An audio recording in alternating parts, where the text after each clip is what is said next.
নবীউল্লাহ নবী, আমাদের হারুন সহ মহানগর অনেকে, আমাদের অঙ্গ সংগঠনেরও যারা এখনো জেলে আছে, বা এখন আমরা যারা অনেকেই মামলার রায় হয়ে গেছে, রায় হয়ে যাওয়ার পরে কোর্টে সারেন্ডার করার পরে তাদেরকে জেলে পাঠিয়ে দিতেছে।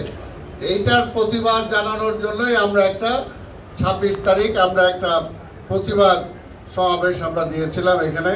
তো সেই ব্যাপারে আপনাদের মধ্যে থেকে অনেকে আসছে, কথা বলছেন, আমাদের মহানগরীও বলছেন, আমাদের ওইলিশার যারা এরাও বলছেন যে এখন গরমটা একটা প্রচন্ড তাপদাহ চলতেছে, যেটা আসলে দাঁড়ায় থাকাই একটা মুশকিল হচ্ছে।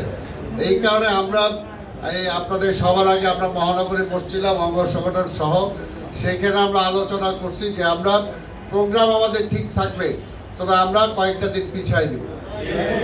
ঠিক আছে আপনারা একমত আছেন আপনারা? কারণ নাহলে এটা রিস্ক হয়ে যায়। কারণ ধর আমরা যদি 3টা না করে 4টাও যদি করি আপনাদের তো 2টার মধ্যেই আসতে হবে।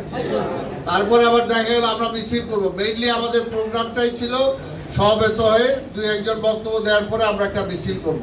মিছিল করলেও তো এটা একটা ইসের ব্যাপার, তাই না, গরমের। কাজেই এই প্রাকৃতিক কারণে আমরা এটা কয়েকটা দিন পিছিয়ে দিলাম।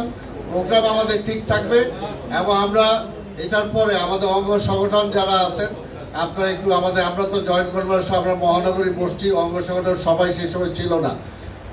অঙ্গ সংগঠন তোমরা একটু আসবা, আমরা নিচে আবার একটু কথা বলে নেব। এটা হলো আমাদের সিদ্ধান্ত। কি সিদ্ধান্তটা ঠিক আছে? তাহলে আপনারা এখন যেদিনই হোক, এর আগে যেটা বলছি যে আমাদের ওয়ার্ডের ব্যানার আমরা চাই, এবং এইবার আমরা অঙ্গ সংগঠন নিয়েও আলাপ করে নিব। আমরা যে মহানগর দক্ষিণ অঙ্গ সংগঠন সহ আমাদের বিএনপি এর আগে বড় সমাবেশ করছি, আমরা করি নাই? অনেক বড় সমাবেশ করছি।